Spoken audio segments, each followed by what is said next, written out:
All right, everyone, get ready to imagine the possibilities. I'd like you all to close your eyes. Really, close your eyes. Trust me, it's okay. I'm going to take you on a little journey. I want you to imagine that you're at the top of a ski hill and that I'm guiding you down the hill. Ready? Left turn. Good, good. Right turn. Excellent. Feeling the snow fall from beneath your skis. Great. Feel the wind in your face. Imagine the trust that you must have in me to guide you down the hill because you see, you're blind. You can open your eyes. My daughter's blind from birth. When she got to be about 9 years old, they mainstreamed her with sighted children. The sighted kids teased her on the playground because her eyes darted back and forth. And she came home and she said, "Dad," she said, "I'm not blind." She goes, "I can read." And she could. She could read a letter about 2 inches from her face. And she said, "You know, I'm like everyone else. I'm not blind." And she threw down her cane and refused to learn Braille. And the teachers are going, "Jim, this kid's got to learn Braille if she's going to get through school." And I'm like, what am I going to do with her? Well, I was at WGN Radio at the time, and one of the announcers there said, "Jim, I'm going to hook you up with a blind ski group." And after a couple weeks, my daughter was going to school, and they said, "What'd you do this weekend, Aaron?" And she said, "Well, I went skiing." And they're like, "Right, you went skiing. You're blind. How do you do that?" And she went, "No, here's the pictures." And they're like, "Oh my God, that is so cool. You're blind and you ski. How do you do that?" And she's like, "Yeah, I'm blind and I ski." You know, pretty cool. Immediately I saw the confidence, independence, and self-esteem come to my daughter, and it was really the skiing that did it. It created a paradigm shift in her life. Now it wasn't Aaron the blind kid anymore. It was Aaron the skier. She felt she could go on and challenge things that she had never done before. So she went on and excelled in grade school, middle school, high school, won awards, got scholarships, and I blame it all on the skiing.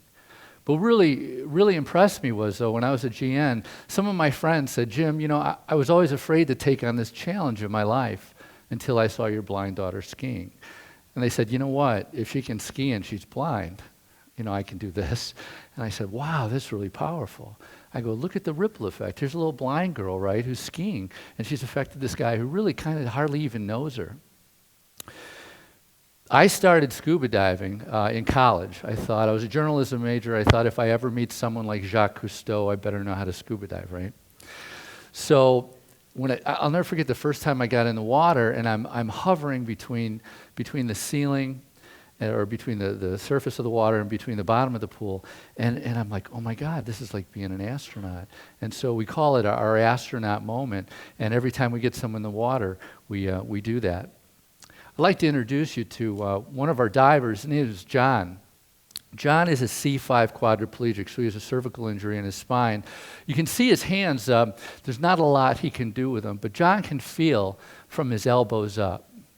Now, imagine if you're in a chair every day, right? What we wanted to do is we wanted to help John escape gravity. So we took him down to Cozumel, Mexico.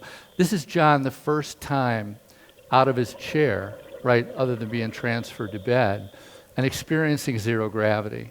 Now, it takes me the better part of a week to get a blind skier really acclimated to the ski hill, feeling the fall line and knowing how to initiate turns.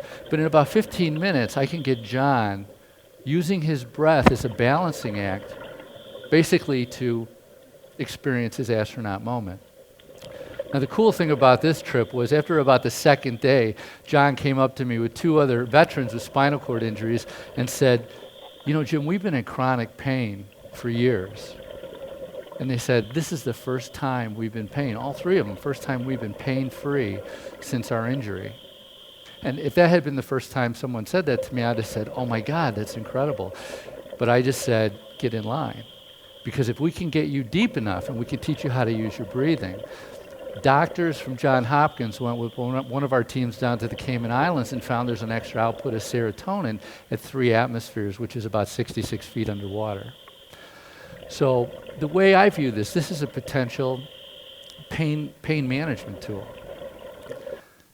Now imagine if we could take someone like John and get him out of his wheelchair on a regular basis.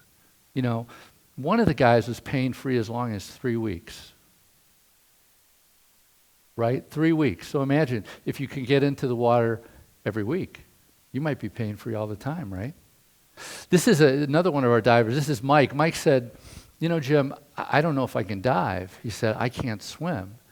And I said, that's okay. You don't have to be able to swim. So here's a guy who's never swam in his life. After about 15 minutes, teaching him how to use his breathing and control his buoyancy, we helped him experience his astronaut moment, right? Of course, after that, he's a slave to gravity like the rest of us. It reminds me of a Vietnam veteran who was in a wheelchair who came up to me and he said, Jim, you know, he goes, I served my country. And he says, men now, they look down at me.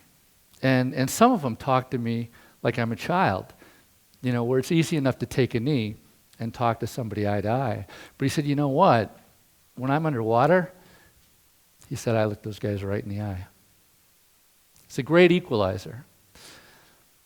Individuals like John and Mike had traumatic injuries. What happens with the traumatic injury we found is that individuals are no longer the man or woman that they were. A lot of guys coming back from Iraq and Afghanistan, they've suffered loss, okay? Some of them have even given up.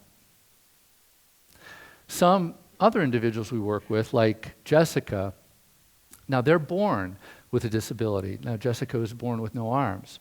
But you can see her here. Imagine, for those of you that are divers, she's assembled all her gear on her own with her feet. Here she is experiencing her first astronaut moment, using her breath to control her buoyancy in a pool. Then we took her to the quarry and we got her out there and she assembled everything. She did everything. She removed her BC, she removed and replaced her mask, she recovered her regulator. She could even put her contacts in with her feet. Yeah. The only thing she said, Jim, you know, the only thing I can't do is I can't do a ponytail. I go, I'm not going to be able to help you there. But the smiles that we get from doing this are incredible over and over again. And the heavy lifting that we do, it's not about going to the Caribbean. You know, the heavy lifting we do is in pools all over the world. We've done programs in 200 cities around the U.S., in China, Australia, Israel, the UK, and all over the Caribbean. And we find the same thing. 15 to 20 minutes in the water, and we get them out of the water, and it's created a paradigm shift. And the beauty about social media that we found out is basically that we can take photos and video, and now Johnny, who was in a wheelchair, right? Now Johnny's a scuba diver. And if Johnny never gets in the water again, he's got that identity change. He looks at himself differently and takes on other challenges in his life. And other people look at him differently. He rolls into a party or a family function. And they say, what'd you do this weekend, John? Oh, I was scuba diving. Right. You have a traumatic brain injury, you have no legs, and you're blind. And he goes, yeah, check out my Facebook page, right? We know now Facebook is where we need to focus, right? Anna gave me a tour of the Shriners Hospital where she was care coordinator. And we're going through the halls, and one of her co-workers come up and she says, gives her a hard time, and Anna says, she says, what do you know? She goes, you're a tabby. And I go, tabby? I go, what's a tabby? I've never heard that before. She goes, temporarily able-bodied individual. I think now every time I look in a mirror, temporarily able-bodied individual, that's all of us, right? But Anna was born with no arms and no legs, well-adjusted, first time in the water. We're right there with her, we control her. Then we decided to take Anna to Bonaire and give her an astronaut moment in the ocean. And with a team of highly trained individuals, instructors, and dive masters, we're able to take her in the water and give her an experience that she may never ever have had before or may ever have again. But now, Anna is equal, right? I mean, in this photograph, you'd have to look hard to see that she has no arms and no legs, because she's eye level and she's equal with her peers. And then, of course, the goal is to take her from the pool, right, where we do the heavy lifting, and then get her out there and give her that astronaut moment and give her independence. And with the current, just like with John, the very first diver that you saw, who swam the length of 3 football fields underwater, only being able to use the little bit of movement that he had. Okay, now she, with the help of the current, is able to move through the water independently as well. So this has led us to some really exciting things. We've taken on challenges, and with tools like full face masks, we've been able to take individuals who would never have a chance to do this before and get them in the water and have them experience this. This woman, Erica, is blind and deaf. Basically, you know Helen Keller, right? This is Helen Keller. And I said, well, how am I going to teach a blind and deaf woman? And I reached out to one of our divers who was a blind Vietnam veteran, Rick. And Rick, I asked Rick, I said, Rick, can you learn to tactily sign to Erica?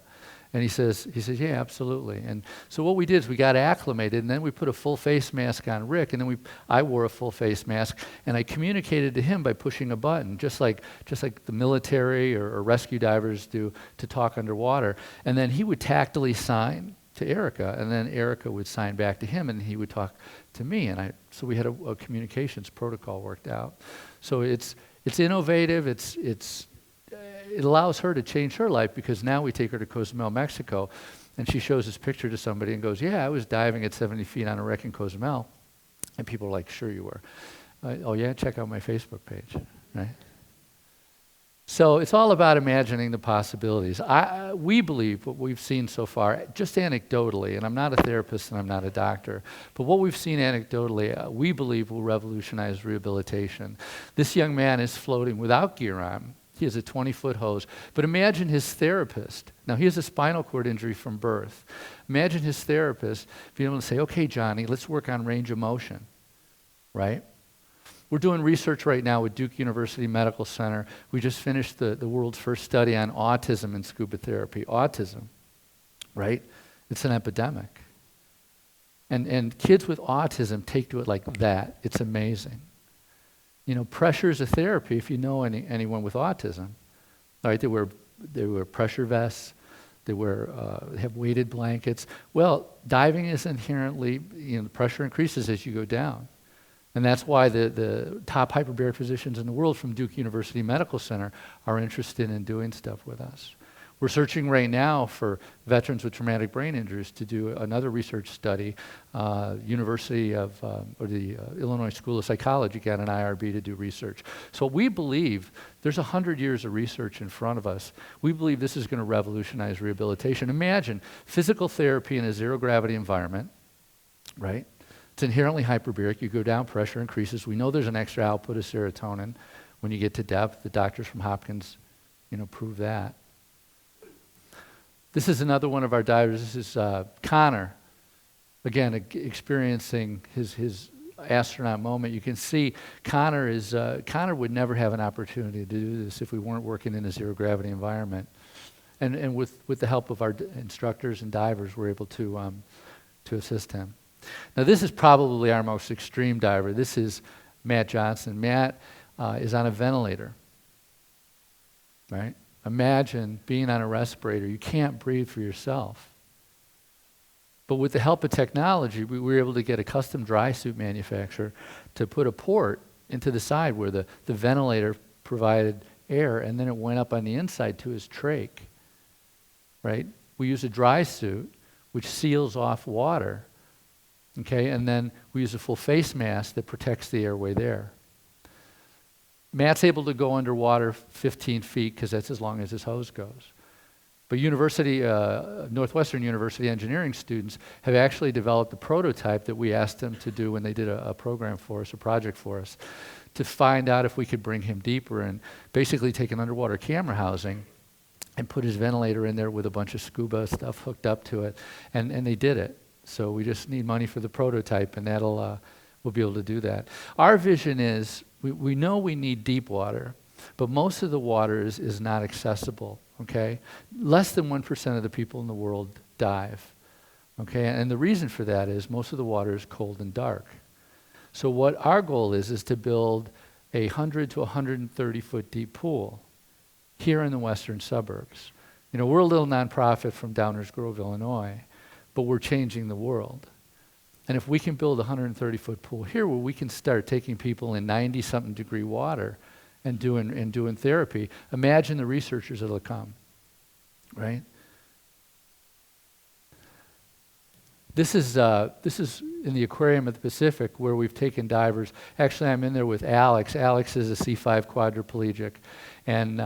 But And the lady in front, you can see, is signing. And we have probably 1,000 people with disabilities in the audience watching this. But this is showing them exactly what we can do with this.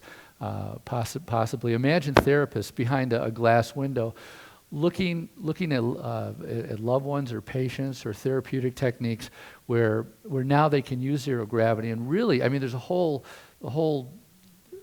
future of therapeutic exercises that haven't even been developed yet in zero gravity.